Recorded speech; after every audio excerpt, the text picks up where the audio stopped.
Welcome back to my garage.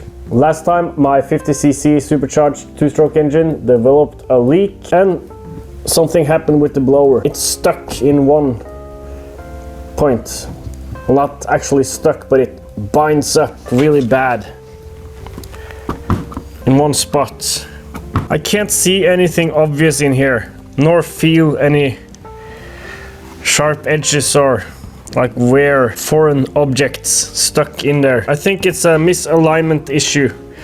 We've had that before with this blower. Got sorted by taking that nut off with an impact wrench, then putting it back on, which I've already done, and it didn't help this time. With these helical drive gears, if one of them are just slightly further in or further out than it's supposed to be, the lobes won't be clocked correctly and they'll bind into each other. And I think that's what's going on here.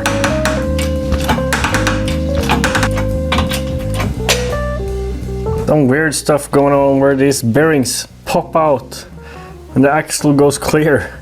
Happened to both sides. This popped straight out of there. Feels in good shape. They're not perfectly perpendicular to each other anymore. Or are they?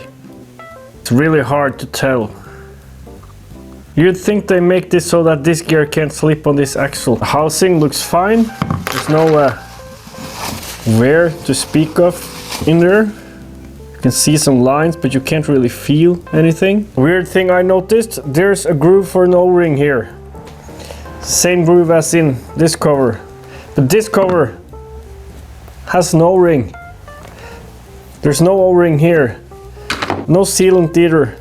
It's just metal on metal. The bearings are slip fit in the cover and there's these spring washers under them. They're probably there to tension the bearing and take out the slack. Probably. Gotta get to the bottom of this. Let's press this lobe out of this gear. If there's a possibility for these gears to slip on the axle, and why didn't they put some kind of a keyway or something in there? It is Japanese. The Japanese usually know what they're doing. While waiting for bright ideas to show up regarding the blower, let's perform a leak down test. Let's see if we can find where that leak we experienced last time comes from. Probably the gasket between the blower adapter and the engine. It looks kind of scabby.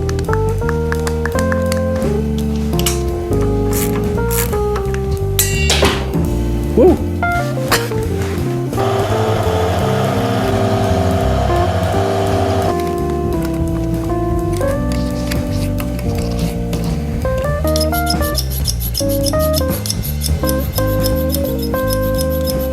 Well, obviously there's a big enough leak somewhere.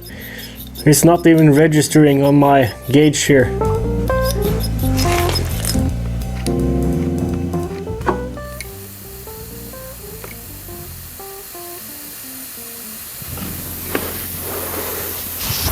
There's a leak here, as suspected. Might not be the only place though. Let's fix that leak and see if we can find any more. Gasket has been blown out, probably from a backfire. I'll make a new, thicker one. It can take more abuse.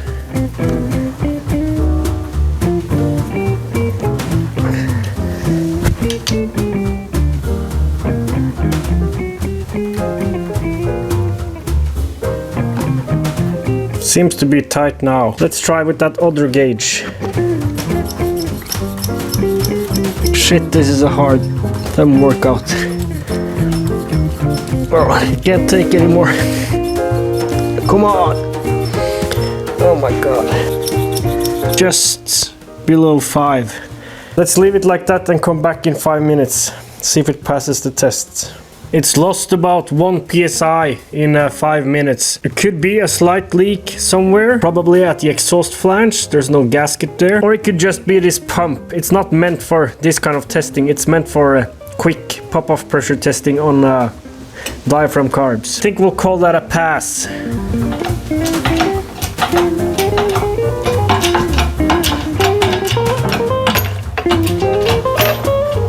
There's absolutely nothing wrong with the lobes nor the casing housing. There's been comments about how backfires will misalign these lobes because they're not keyed to the gears. They're just pressed on. A stupid design. Had there been a keyway there, this wouldn't have happened.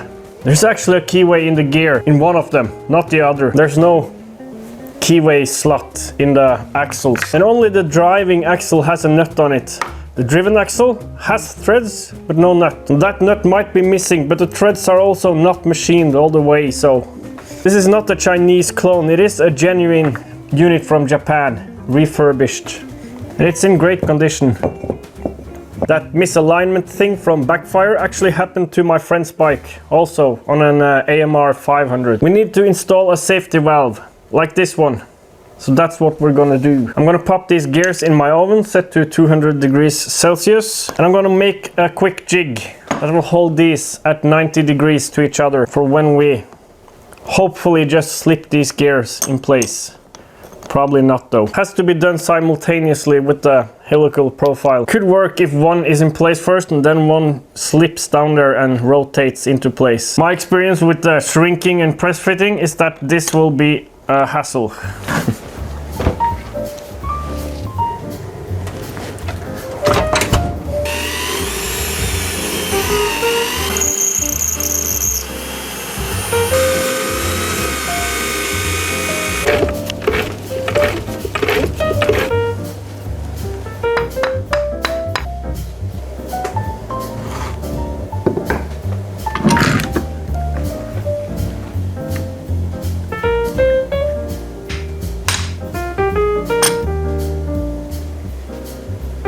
Crossing fingers, those gears will just drop right on now. First this one. Nope. I come prepared. Or did I? Where did I put those? Fuck. I had some bearings. There.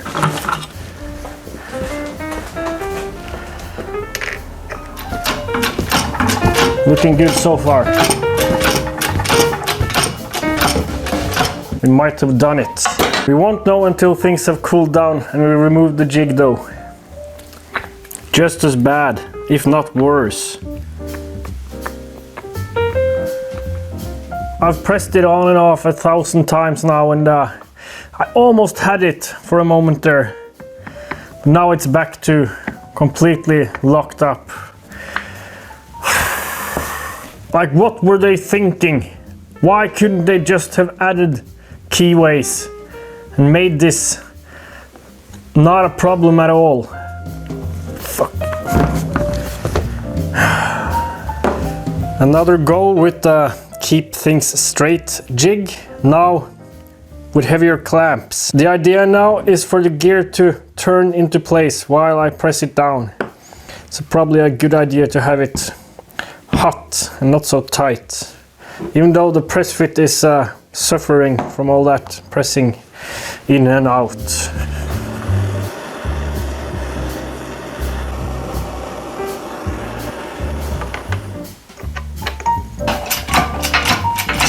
Might have overheated that gear a little bit there. Started changing color. Happened fast and after I stopped heating it. It's not like this is going to work anyway, so doesn't matter.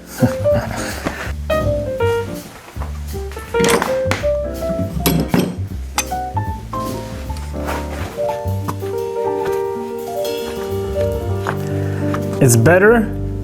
There's still a little bit of a tight spot there.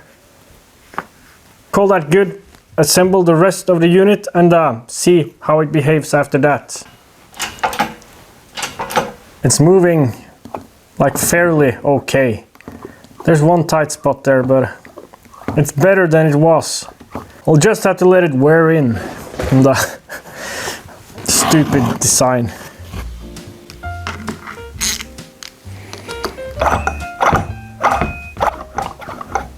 Not bad at all anymore. Probably cause more friction than what it's supposed to do, but what you gonna do?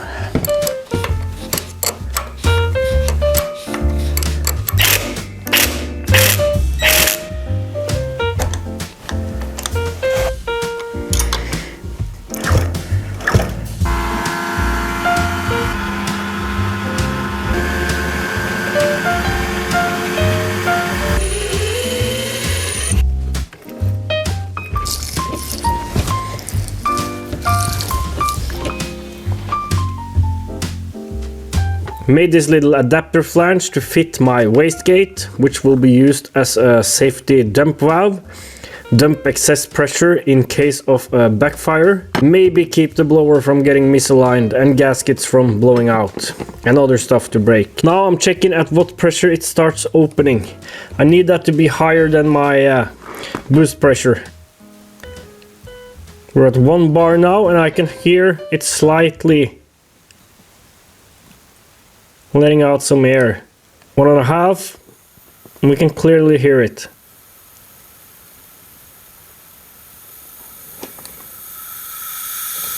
And at 2 it becomes loud.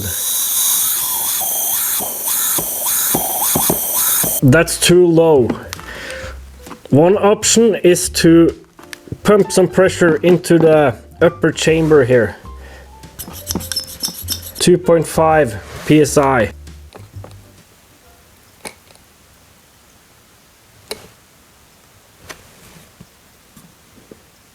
It's still letting out too much. 5 psi above the membrane.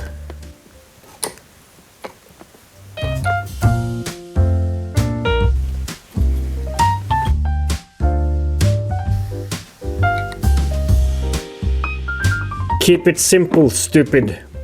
I think I found the solution, and it's really simple. Just a straight hose connector like this with no hose retaining features. Tighten that down to a suitable amount of pressure. We're at 1 bar, no leak at all. 1.5, no leak. But it starts sliding off. That's a little low. 1 bar, nothing. 1.5. It slowly starts moving. We'll give it a little more. 2 bars. And it slides off. If I give it more now, say there's a backfire.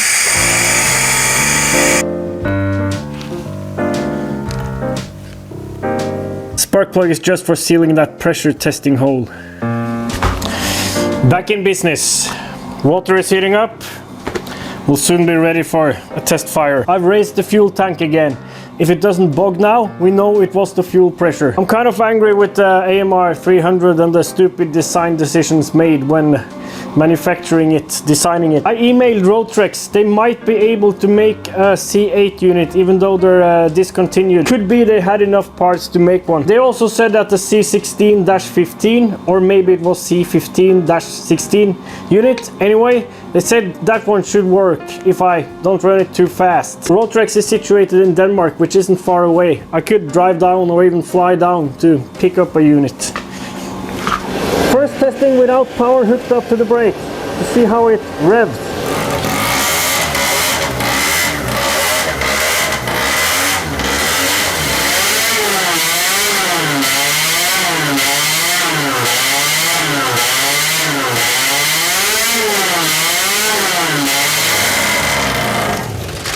So far, so good.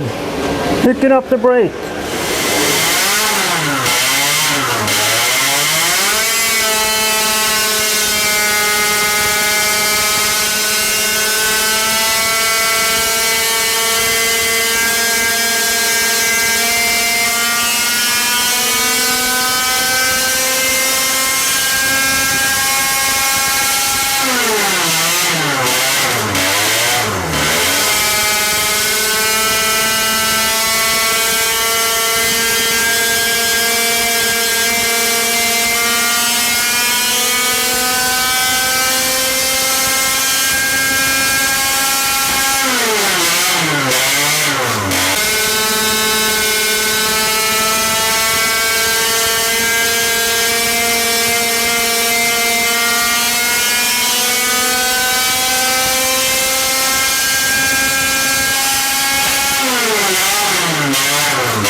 First results are in. There's nothing to write home about.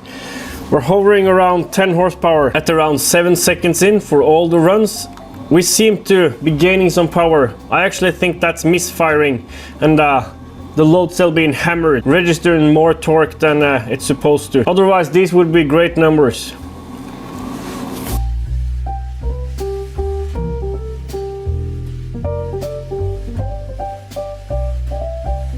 I also need to hone in the run parameters to get more decent runs. I'm gonna switch out to a more racing plug. This is a Denso ERL0131 plug. Same heat range as the NGK BR10 EG, but with a much finer center electrode and ground electrode. Should be easier to ignite. It's definitely getting enough fuel now after racing the tank. First the more racing spark plug, then pull out some fuel. If this doesn't give us any results, we'll start playing with the timing.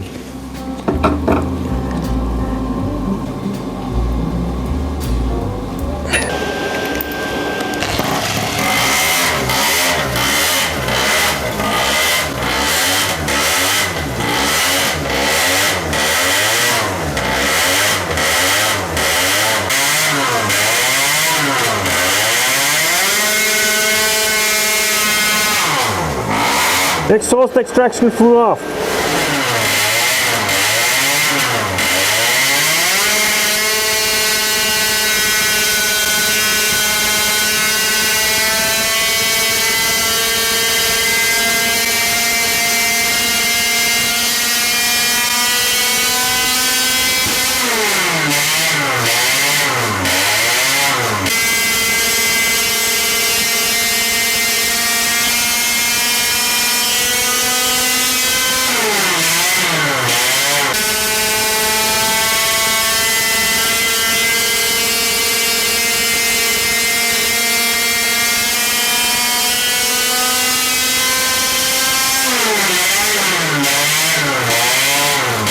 There's no real difference. Let's try jetting down, see what happens.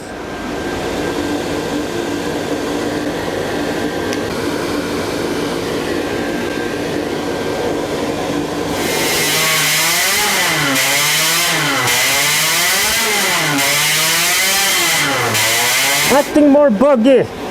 Let's jet up again and start playing with the ignition. I've got this curve programmed now. Let's just try with a flat line 15 degrees and see how it behaves. 15 degrees. Ignition advance. Flat line.